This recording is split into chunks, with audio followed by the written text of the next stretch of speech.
Hey everybody, thank you for tuning back in. In this episode, I actually meet back up with Jackie Stokes from Siemens to learn how to use StartDrive to commission Siemens drives, specifically the G120 and the G220, although I'm sure some of the other drives are very similar. And this actually came from a request from a viewer who asked that we have somebody on to show us that. And because I'm not the expert, I reached out to Jackie and she agreed to come on. So I'm looking forward to that. Now, we're going to cover the G120. The G220, we're going to cover how to change Siemens drives to be Ethernet IP instead of Profinet. They have Ethernet IP built in, which is really cool. And then we're going to cover some free training they have coming up. I will include those links below, as well as the links from Jackie below in the description. You should see that on all platforms. And I do want to reach out to you and ask for a favor. I'm coming up on my 10-year anniversary of doing this full time, and I was hoping that you guys could help me out to reach 100,000 subscribers on YouTube. Now, I know a lot of you listen on Apple, a lot listen on Spotify, a lot of you consume the shows over at theautomationblog.com, and I appreciate you all. But I thought, wouldn't it be great if I could hit 100,000 subscribers over on YouTube by the end of the year? And maybe if we do, we could have a celebration. We could do a live stream, do some Q&A. I'd love to hear what you guys thought I actually started the channel 12 years ago. I was doing it part-time to start. And I'd love to know what your favorite episodes were, or what kind of episodes you like to see in the future. And so if you guys, I know even if you're on another platform, if you do have a YouTube account, if you could swing by, it's at Insights IA. That's a lot shorter than Insights in Automation. So I shortened it up, I think it was a year ago or 2 years ago. So it's at Insights IA. Again, if you guys are up to it, I'd love to try to hit 100,000 subscribers by the end of the year to celebrate my 10th year doing this full time. And with that, let's go ahead and jump into how to use StartDrive to set up and commission Siemens VFDs like the G120 and G220. Jackie, welcome back to the show. I'm so happy to have you back on and here to talk about using Siemens VFDs inside a TIA portal. Now, we've talked about your VFDs so many times on the show over the years, but we've never actually put one in TIA portal and tried it out. And I had a viewer ask about that. So thank you for agreeing to come back on. And just in case some of the audience members didn't watch the previous episodes where you were on, could you quickly introduce yourself before jumping into our topic for today? Sure, and thanks for having me back on the show. So my name is Jackie Stokes. I am a marketing programs development manager at Siemens. I work in the motion control business unit. I've been in the business for, oh my goodness, I'm getting old, like 14 years now. Um, but I've been with Siemens for about 3.5 years. So yeah, we've talked about our drives family. I think most recently we talked about the Dynamics G220 drive with Ivan, one of our product managers. But yeah, happy to be back and talking about how to integrate our VFDs into Portal. Yeah, and I appreciate that. I mean, you don't know what you don't know. And so when we're going to integrate our first, drive into TIA portal, it's kind of like, well, what do we do? And so I wanted to have you on. I could have fumbled through it myself, but I'm like, why not just talk to the experts? So let me turn it back to you and let's go ahead and jump in. Yeah, sure. So I have just brief slides before we get hands-on. I have a demo unit with me, but just want to cover what we're talking about. So we're talking about our general purpose VFD. It is called Dynamics G120. So Dynamics is the name of our drive family, and G stands for general purpose. So that's kind of the decoder ring for Dynamics G120. It does come in a few different flavors. It comes in a modular version, which we're using today. It comes in a compact version, which is G120C. And it also comes in a distributed or on-machine version, which is G120D, or a similar drive, G115D, and that D is for distributed.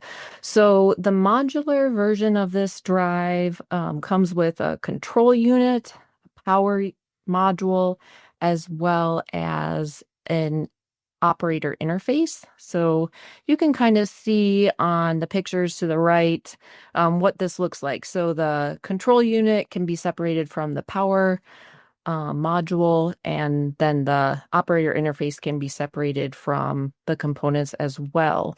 So we're using control unit 240E-2 PN-F, and then we're using a power module 240-2 IP20. The firmware version, I believe, is the latest. It's firmware version 4.7, Service Pack 14, Hotfix 4. And the software, we are using StartDrive. StartDrive is our software for commissioning drives, and it's in TIA Portal. So if you don't have a TIA Portal license to program our PLCs, for instance, StartDrive is free. So you can download StartDrive and it will open essentially in TIA Portal. It's just that if you're using the free version of StartDrive and you don't have a license for TIA Portal, like programming the PLCs, you won't be able to program a PLC in it, but you will be able to commission your drive. So that's the little distinction between StartDrive and TIA Portal. There is also a StartDrive Advanced for advanced features and programming in the drive that you do have to pay for, but most of what you can do and what we'll do today, you can do in the free version of StartDrive, and we'll give you a link to that, how to download StartDrive. And of course, this is just one way to commission a drive. You can also commission it with that industrial operator panel, the IOP-2, which you can see on your screen. We also have a basic version of it. And then we do have a smart access module, which generates a Wi-Fi hotspot. And then you can, step away from the drive, connect on your phone. So 3 different ways to commission that drive. But if you're a Portal user and you're using a Siemens PLC, or maybe you just, want to do this in software, it's really easy to do as well. So I'm going to give you a brief overview of what we're doing. So the procedure, and then I'll jump into the software and show you what we're doing. So basically, we're going to start off with opening TIA Portal, creating a new project.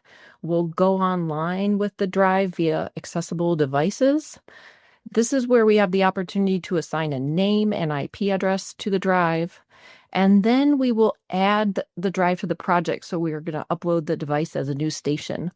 So once it's in the project, we'll go online with the drive. We're going to use a commissioning wizard, which is going to step us through all the parameters and settings that we need to commission the drive. We'll do a motor ID and tuning and optimization. And then finally, we'll just kind of take a look at the parameters and other features that we can see in Portal. So with that, I am going to switch screens.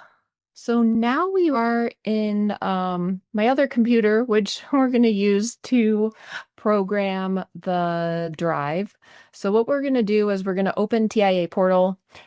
I already have it open, but you can see the icon here. We are going to use TIA Portal V20. So this is the latest version of Portal.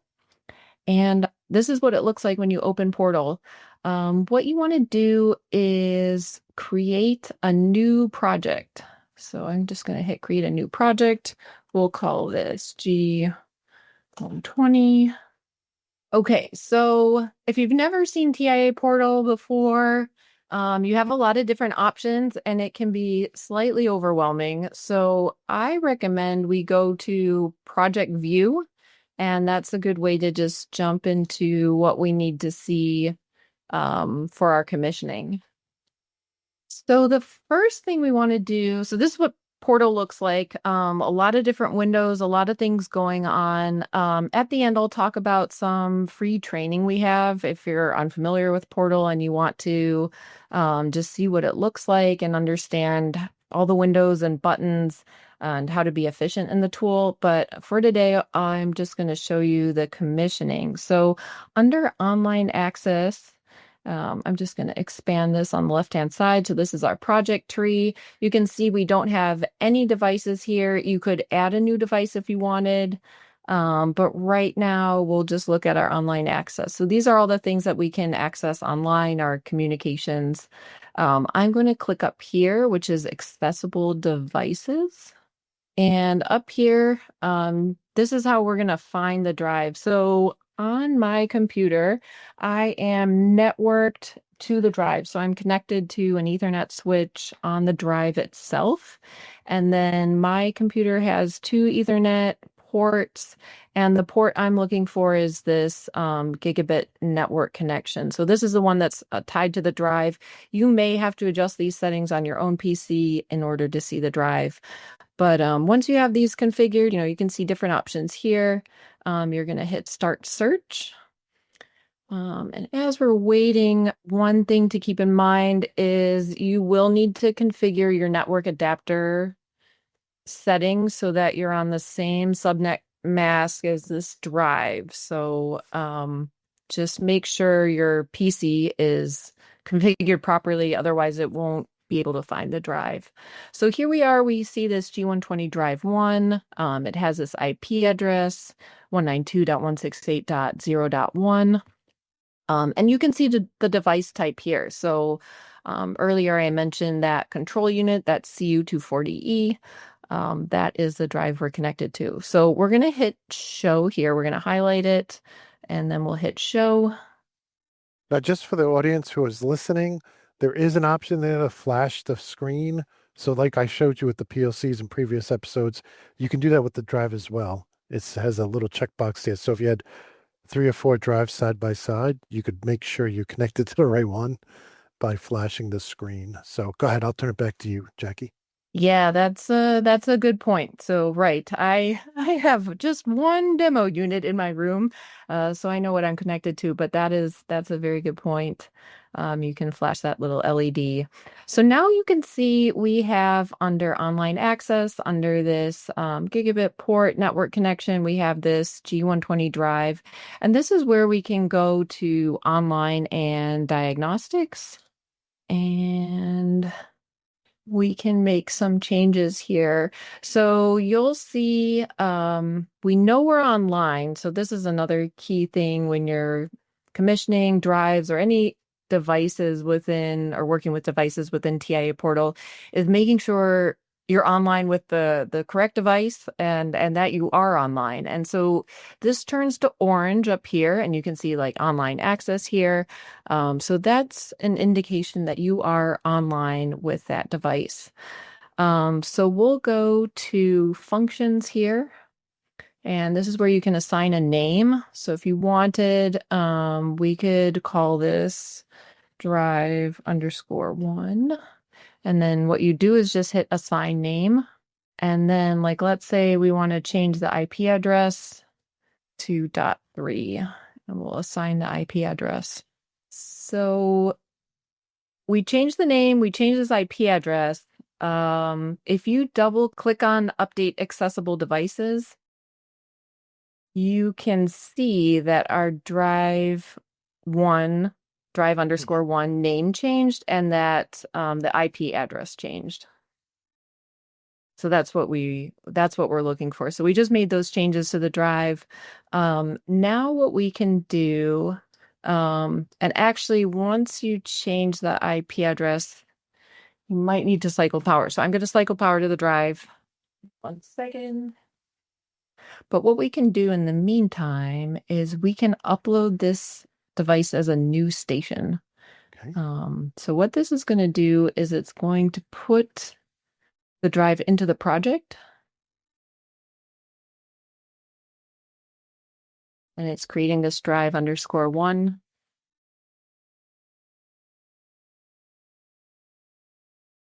And it's giving us a little bit of a warning, but that's okay. We're going to upload from the device. Okay, so now we see drive_1 in our project tree. I'm going to kind of minimize this online access, and we're going to look at the drive up here so we don't get too confused. So here we want to make sure we want to go online with the drive. So we can make sure if you're following along, you want to make sure you select this drive, especially if you have lots of other things in your project tree, because you can go online with a lot of different things. So if you have I remember when I was first learning Portal, yeah, if you don't have the right thing selected and you select go online, you're going online with something else. That's not quite right. So make sure you have it selected and then hit go online up here. It's this little orange connector. And then you'll see this green check mark. So that indicates that we are online and connected and the drive is happy. So now we'll go to the commissioning wizard. So under here, we'll double click commissioning. And we have a few options here. So you see the commissioning wizard, we see control panel, motor optimization, and this backup and restore. So we'll start here with the commissioning wizard. And then basically it's just going to step us through how we want to set up this drive. So we have some options here, the application class. So there's expert, which means that all the options are available in the wizard.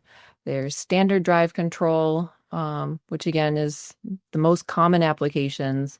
And then we have dynamic drive control. So these are more advanced applications. So you can kind of read through this. And if you had questions about what I should be using, you can click this little green arrow here at the bottom for online help.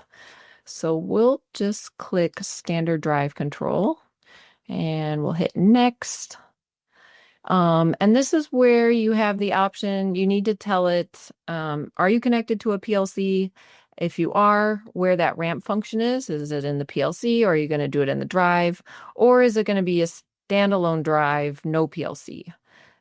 So I'll walk through this scenario with standard drive, no PLC, and then I can also show you what it looks like if you go the PLC route and how that configures.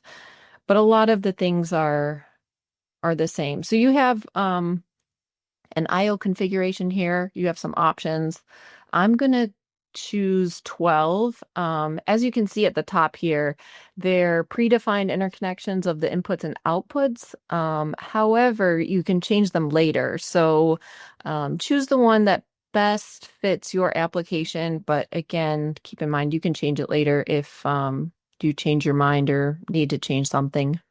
We'll click next. We are using this motor. So I'm just going to keep this here, this IEC, and then 220 volt. We do not have a braking resistor and we do not have a filter. Again, this is where you have the option to select a filter if you are using one, and then it'll give you a few more. I'll just show you an example. So if we had a sine wave filter third party, you would have to input these values. But for this application, we'll choose no filter. And then we're going to enter the motor data. So this is where you're going to need to read your motor nameplate data. And then we'll input the motor nameplate data here. So right now we have 0.97, 0.18, and kilowatts, and then 350 RPM. And then we'll hit next. And then we'll hit next. This is where don't touch the current limit. I'm not going to touch the minimum speed or maximum speed. You have the option here to change your ramp up time or ramp down time if you want. So just for example, we'll change these values here and we'll click next. You have an option to change the application. So constant load, speed dependent load, and then the motor identification. So if you want inhibited, identifying motor at standstill, or motor data identification. So I'll click this option 2 here, and then it says that the motor data identification will be performed at the next time that the drive is enabled. And then we'll hit next. And then here, we'll save the RAM to ROM, so it'll be saved in the drive. And then we'll hit, and you can see the summary up here. So you have the opportunity, like if you're reading through this and maybe you mistyped your motor current, you can go back and change that setting right now if you wanted. So I would recommend that you read through this, make sure it's all correct, and then hit finish. So now we are saving to the EEPROM. I'm going, let's see so it says maintenance required in lower components. So we're going to look at diagnostics here. So you can see, sometimes you want to, if this is unhappy, you kind of want to see what's going on. So we'll go to this online and diagnostics here. Diagnostics, general. Okay, so you can see, we have our name of our drive and the part number, but let's look at active faults and alarms. Okay, and what it doesn't like, the motor data identification activated. So it's looking for that motor data, and that's why it's giving us this little maintenance required. So what we can do is we'll go back into commissioning. We'll go into motor optimization here. And so once you click on it, it's going to give you a warning. This motor identification is performed once the drive is enabled. So we'll click OK. And then what we can do, so first we'll hit activate here. We'll click accept. And then we'll switch on.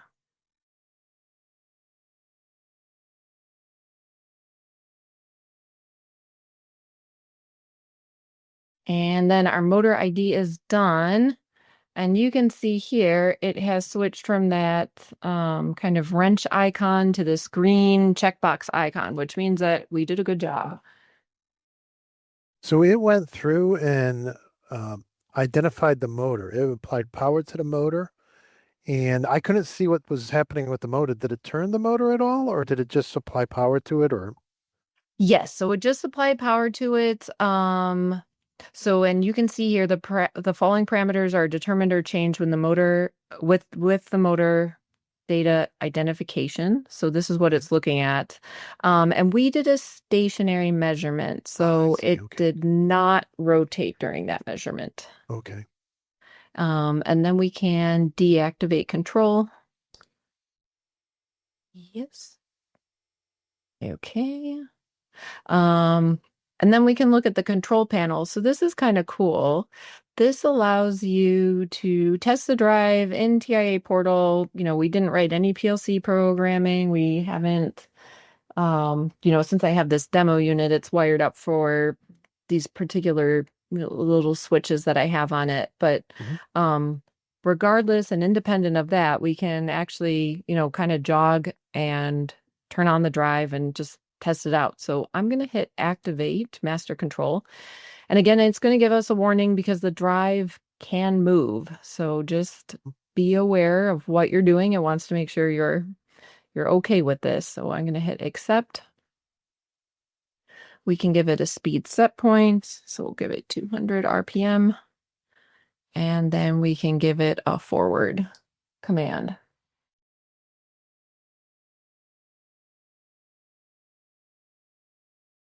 We can tell it to go backwards. We can increase the speed.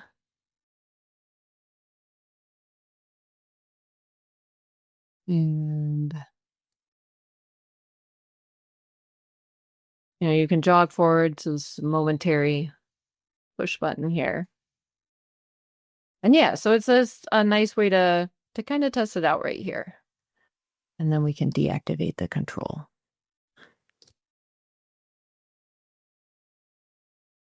And then once you've done this, you can go to backup and restore. So this will save RAM to ROM. We can save it here. They'll save RAM to ROM. One thing that I should have done when I was first starting out, and that is restore to factory settings. So I won't do this now, but you can, if you get in a situation where you do need to restore to factory settings or you got a drive from somewhere else and you need to restore it, you can do that within TIA portal. So we could do that now and then redo the commissioning. So occasionally, at least in my experience with the demo units, sometimes they come in and you don't know what someone has done with them. Sure. So you want to start with this. But since I've been playing around with this demo for the past few days, I kind of know what's in it. Yeah, that would be important too. If you're repurposing it from one application to another, you definitely want to wipe out everything, restore it to the factory defaults before you use it on a new application. Yes. And that's something you can do in that online access area. So once so here, when you first saw that drive, Hmm. before you upload it as a new station, you have that ability. Again, it's in that commissioning menu. It's mirrored Okay. up here too. Yeah. But you can go there and do that backup and restore. So that's the best practice. Again, if you're um repurposing a drive, but if it's out of the box, you know, it's already at factory default. So once your drive is in a good state, you've done your commissioning, you've saved RAM to ROM, what you want to do is you want to make sure your drive is selected, which it should be, but we'll just go offline here. And then what you want to do, just to be sure, so your project should match what was in the drive, but a good best practice here is to upload from the device. So that means your project will match whatever is in the drive right now. Um, so this is just warning us this Telegram configuration, but we'll hit upload from device.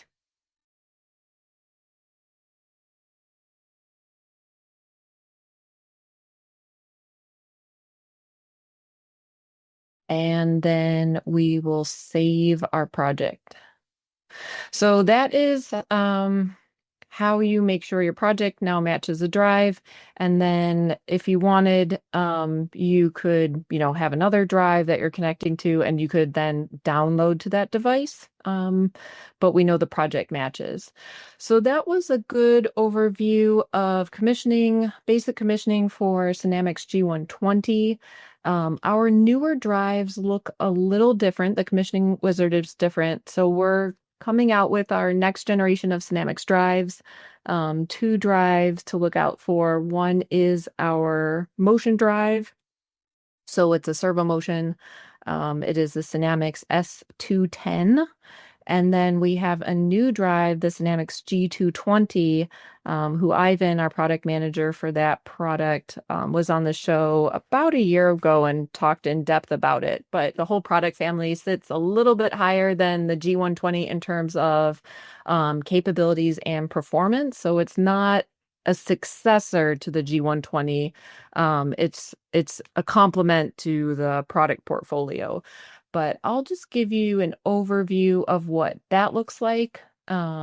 We can, since I don't have this demo myself right now, I'm going to add a new device. So again, another idea, if let's say you wanted to get your project all ready so that once your drive arrives, you can just simply download to it. Another way to do this is to add a new device here in your project tree instead of scanning for it, on the network, assuming you're connected to a physical device. We can just add it here, do all the commissioning, set up all the parameters, and then once you get the physical drive, you can download to that drive. So as you can see here on the left-hand side, we have controllers, HMI, PC systems, drives. So it's going to let you add whatever you want to your project. I have it selected on drives, and we'll name this G220. And then here, we're just going to filter down. So you see all of our G drives here. Mhm. The G220 is at the bottom. We'll do G220 Profinet, also means Ethernet IP. And make sure the version, article number, and we'll hit OK. So if you listen to Ivan's overview of the G220, one of the new features is its security. And when we say security here in this context, we're talking about user security. So user management and access control, also known as UMAC or abbreviated UMAC. So what you have the opportunity to do here is to configure your security settings. If you want, you can also continue with low security settings. But this is what this looks like. I'll just kind of walk through what it looks like. So start a new configuration, what it is. So if you're unfamiliar with user management and access control, this is what it tells you you can do with this tool. So you can enable UMAC for the project and prompt users to log in order to work with the project. You can enable UMAC for the drive and prompt users to log in order to work with the drive via the web server and StartDrive. So one of the new commissioning options that you have with our next generation of drives is a web server. And again, I don't have the drive with me now, so I won't show you the web server. We'll just show you TIA portal. But that's what it's referring to when it says this web server. So just be aware, if you check these boxes, and in these later steps we'll go through, you will have to know your username and password, or you will not be able to access this drive. So just remember to save your passwords if you do.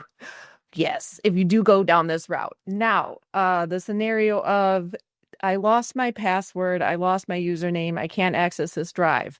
How do I get around that? Well, the only way to get around that is you're going to have to get an SD card and insert that into the drive, and it will have just reset.txt on it. So a reset text file. Okay. Yes. So there is a way. You're not totally, in trouble there, but you will have to reset the whole drive. So there's no secret way of getting around it. So if you do enable that, that is how you would restore your drive or get access to it again.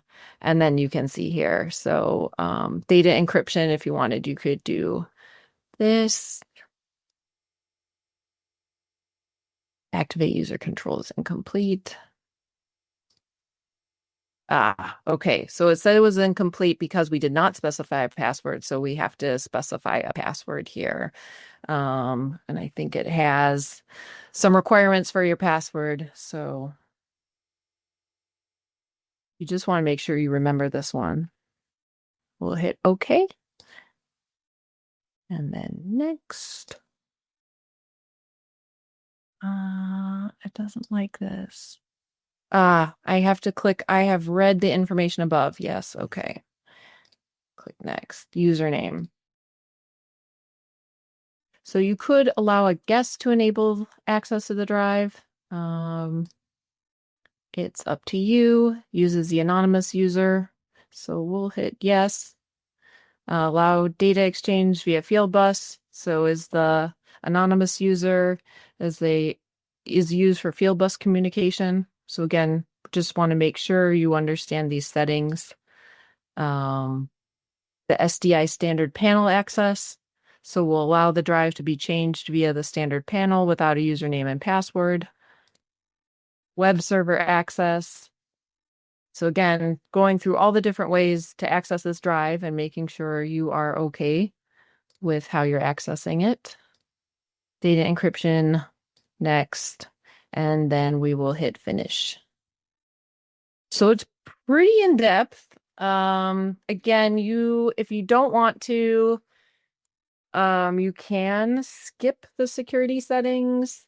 You can also go back and reconfigure them too. So if you're just working on this project, you can configure it later. So here, similar to that drive one, which is the G120, we have all of our options here. We're going to go to device configuration, yes, so we'll look at our device configuration. You can see here, we have our Dynamics G220. We have a motor here, which we actually don't have a motor. So let's see here. Properties. Yes, so we just added the drive. We didn't add a motor, so we can add the motor here. This is where we're going to enter our motor data for whatever motor we have. So I'm just going to make up some values. This is what's on my current demo unit. So 0.97. Obviously, you want to look at your motor nameplate and make sure it matches. And then we'll go to our guided quick setup. So, little different look and feel compared to what we did with the G120. It's giving us a warning here, so the device is not specified. Specify the device first. We can click on this here. So it wants a little bit more information on what drive we're using. Yeah, the power, right? Yes. So again, since we cheated, well, I wouldn't say cheated, but with the G120, when you have it, when you're online with it, you can upload as a new station. So it's detecting what you have. But since we don't have that, we're making this up in the project. It needs to know the information. So we're just going to pick this one here to satisfy the requirement. And now it's happy again. So we'll go back to quick guided startup. Yes, and our warning went away. We'll just move this down. All right, so connection to the PLC, define connection. Actually, I'm gonna minimize this window here. Yes, do you want to connect it? We'll connect to a PLC via Telegram. In this case, we'll say yes. It won't be standalone, it'll be connected to a PLC. And then do we want the ramp function in the drive or do we want it in the PLC? We'll say we want it with the drive. And then, if you're using safety integrated functions via ProfiSafe, you can check that box. So we've made our selections here. Actually, I want to see green checkboxes at the top. Okay, so we made our selection and you can see the green box. So we have completed this step. So select the application. We're going to select speed control. We'll go next. The operating mode. So similar to that G120, it's asking us standard drive control, dynamic, and you can see how this changes, or selecting other closed loop control modes. So we'll go back with standard drive control and click next. Here are the limits. So again, that maximum and minimum speed, this ramp up time, we'll change it to 5 seconds. So our limits has turned green. So again, we have an option here, this field bus with data switchover. You can delete all these connections if you want, but this is just how your digital inputs are, digital inputs, digital outputs, analog inputs, and analog outputs are connected. So you have the option if you want to get rid of them, or if you want to keep them and modify them. So we'll just keep them and we'll hit next. Very graphical mapping there of each digital and each I/O point to the actual value in the drive, where the previous drive, we had a bunch of items to choose from. We chose 12, which was the standard, your standard inputs and outputs and analog values. But here it's very graphical. I like this. This looks really cool. And it almost looks like I can go and where it says no connection, DI4, right? No connection. It looks like you could choose look at that list, a whole list of parameters that you could choose to put in that spot. Yes, exactly. You can get to this setting in the G120. It's just not part of the commissioning. Okay. So, but that's a good point. So in here, in the, in this newest generation of drives, the commissioning, you have the option to set this up here. But yeah, you're right. You can do it in the G120, but it doesn't prompt you right from the get-go. Okay. I'm going to go back to application setting because I just want to make sure you can show more data. Let's see. Okay, no, that looks good. Next. telegrams. Here we go. So since we're talking to a PLC, it wants to know which telegram we're going to use. So the telegram is basically that exchange of data between PLC and drive. It comes from like the Profi drive profile. So it's kind of a Profinet thing term, I guess I should say. So you want to know what I'm trying to say is you want to know what each of these telegrams mean in terms of status and control words and the information being exchanged between PLC and drive.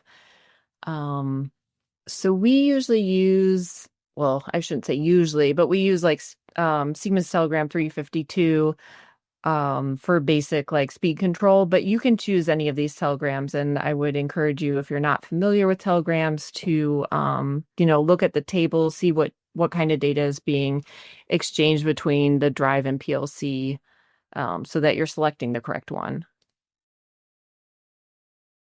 And you can change this later if you want. So you know, so if you make the wrong selection here, you can go back and change it. Now it looks like it wants us to update the I/O configuration now because we changed the telegram, which would make sense. Ah, yes. And I'll go back to that for a second. So if you go to this PZD interconnections and so this is process data, that's what the PZD kind of stands for. If we click on that, you can see here what the telegram configuration looks like. So you can see the alarm code, the fault code, current, torque, speed, and the control. And then that's in the receive direction. So that's just what it looks like here. Okay. And you're right. So if we go IO configuration, yes. So you're right. Since we are using Telegram 352, we are not having these IO connections connected to parameters within the drive. But next, we'll be prompted for this rotate and optimize. So again, we have this option, identify motor data, optimize piece controller, identified motor data at standstill. So we'll just keep that and hit next. And at the end here is our summary. So these are all the changes we made. Similar to G120, you can go through, make sure you set everything correctly, and then you would perform a download, except we don't have our drive yet. So you can't quite do that right now. But what you can do is you can save this. So you can save your project, and then once you get your drive, you can go online with it and download to that drive. Excellent. I mean, it's interesting to see the difference between the original one we looked at, the G120, and then this model, the G220, and to see how the wizard changed over time. And it's just very interesting. This one seems to be more like it's offering you more details up front. And but it's good to know both because you may have a 120 or a 220 or some other drive. So understanding the different interfaces is very helpful. Yes. So now what I want to show, so right now we have this drive configured to run with a PLC. We have it configured for Telegram 352.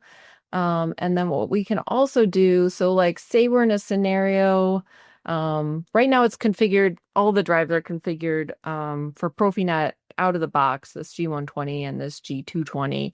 But let's say we have a scenario where we need to configure it for Ethernet IP. So maybe we're using a non-Siemens controller. How would you do that? So it's a little different in the G220 compared to the G120. So I just want to make our viewers aware of these differences. So what we want to do in the G220 is we want to go to this drive here. We're going to hit properties. So we're going to pull up this window so that we can see it. We'll close out that commissioning window. So now we're in the properties of this. And what we want to do is go to protection and security here. Mhm. And ports and protocols. And this is the field bus and related protocol configuration. So this is where we can switch to Ethernet IP or Modbus TCP. We're going to switch to Ethernet IP.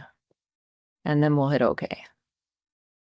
And that's all we had to do. So again, here, you could right click. I think you can, yeah, right click and hit properties here. And then that is how you find it. Nice. That was easy. Yes. Now, what's different is in the G120. So we'll go up here. It's actually just a parameter in the G120. Oh. So this is a little different. So what I do usually is I go to parameter view, and then I go to display extended parameters. So this shows all the parameters. And I'm going to hit Control F. So I'm going to find it. And it's parameter 2030 for field bus. That's going to find it. And you can see here, since we made this a standalone drive, it has no protocol. And this is where you can change it from Profinet or Ethernet IP. Nice.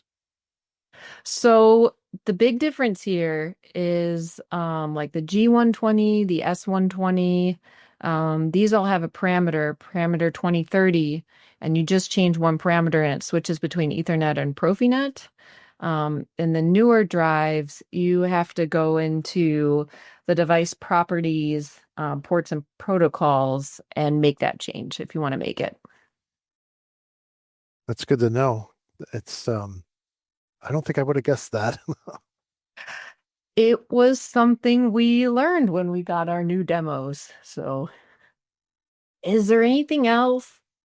I think that's enough to get anybody started. I mean, it's always Okay. good if you have to sit down with a new VFD. It's always good to have somebody kind of walk through it first, and then that gives you the confidence to get in there. You know you could get something working. And I don't think you'll ever get through one of these commissionings without having to crack the book. You'll definitely want to read any literature that comes with the VFD. There's safety stuff in there you got to know about. Of course, you're going to follow NEC and all those other applicable codes, but and all safety codes as well. But I think just having somebody. It's one thing to read a book; it's another thing to see actually somebody walk through it. And I know I feel a lot more confident that I now going and trying something out than I would have before you came on and showed us how to do this. So I really appreciate you, Jackie, the time. And I didn't know, was there anything else you wanted to show? Yes, I do want to show some resources we have to get you guys started and help you on your journey to commissioning Dynamics drives and TIA portal. So if you are new to TIA portal, Dynamics drives, just integrating maybe a PLC into TIA portal, integrating a drive into TIA portal, we have a really cool tool. So, or I should say a really cool class.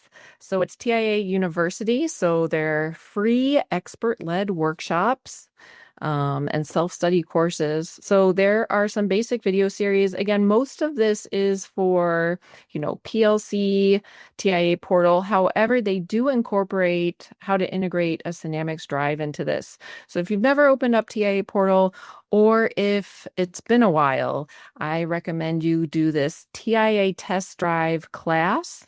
So it happens every month. It's a full day.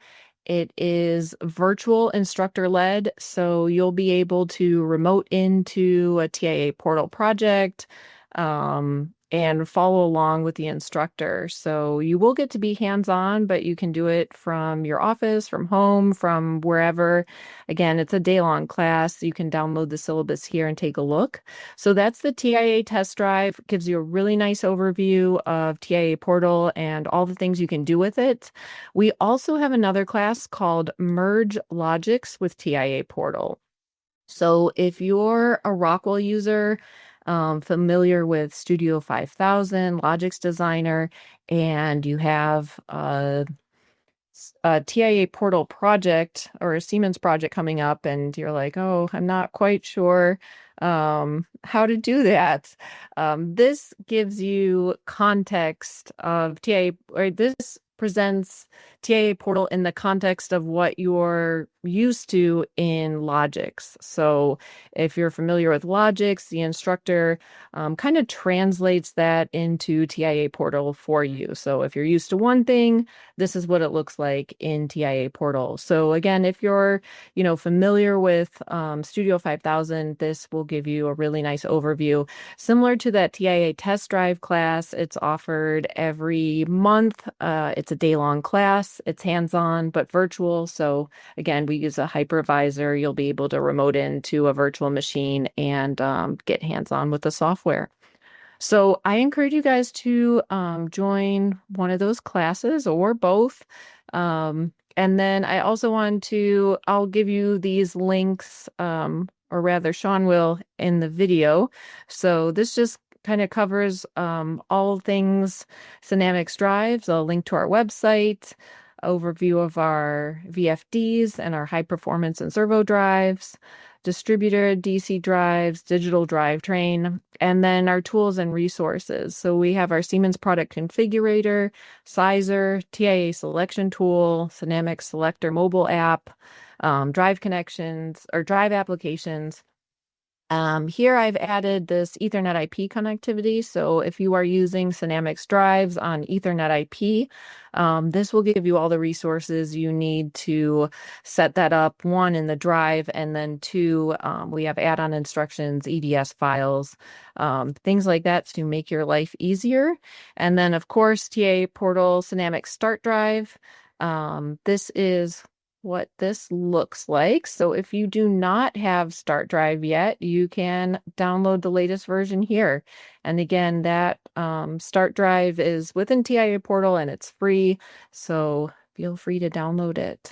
And with that, Sean, it's been so great to show you all about TIA Portal and commissioning Synamics drives in it. So feel free to reach out to me again. Jackie, thank you so much for taking time out of your busy schedule to do this for us. I know, an audience member, asked to us to kind of cover that, and I'm like, and I'm like, I'll get Jackie back on the show. So thank you for coming on and showing us StartDrive and how, even though it's integrated in the TI portal, that component allows us to commission our VFDs, upload from them, download to them, change parameters, identify the motor, and just everything you walked us through was very helpful. And I'm hoping the audience, guys, let me know in the comments. Did you think that was helpful? And do you have any follow-up questions? I think we covered so much territory. I don't have any questions right now, but I would be interested to know what the audience thinks. And again, Jackie, thank you so much for your time and for showing us how to use StartDrive. Thank you, Sean. Well, I hope you guys enjoyed that episode. I want to thank Jackie for coming on and teaching us how to use StartDrive. I've never used it before, so I really appreciate her coming on. And if there's other things you guys want to see, let me know. I have no problem reaching out to the vendors. Sometimes, like great vendors like Siemens and Rockwell and Schneider and other great vendors, they come on and they'll offer it. Sometimes I get crickets, but that's okay. You don't know until you try. So if there's anything else you'd like to see, let me know. And if you do have a YouTube account, maybe you're watching this on YouTube or you're listening on Apple or Spotify or at theautomationblog.com, please consider giving me a sub over on YouTube. I really would like to try to hit 100,000 subscribers before the end of the year. It's kind of a stretch goal, but this is my 10th year doing this full time, 12th year since I've created the blog and the YouTube site. And I'd really like to see if we couldn't hit that. I don't ask a lot. I'm not one of those people who like to ask for subs and likes and whatnot. I know you have to do it, but in any case, if you guys don't mind, I'd love to try to hit that number. So if you can help, that would be awesome. In any case, with all that said, I want to wish you good health and happiness. And until next time, my friends, peace.